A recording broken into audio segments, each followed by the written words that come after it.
Hey everyone! In this video, I'll show you how to record your screen using the Snipping tool in Windows 11. This feature is super handy if you want to make quick screen recordings. So let's get started. First, click on the Start menu and type Snipping Tool in the search bar. Then, click on the Snipping Tool app to open it. Once the Snipping Tool window opens, you'll see two icons at the top, one for screenshots and one for video. Click on the video icon to switch to recording mode. Now click the New button. Your screen will fade slightly, allowing you to drag and select the area you want to record.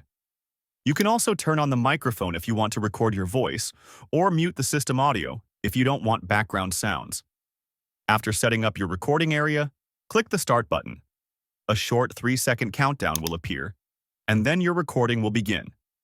Now you can record anything you want: a website, a tutorial, or any software demonstration. When you're done, click the Stop button. The Snipping tool will show you a preview of your recording. Finally, click the Save button and choose where you want to store your video.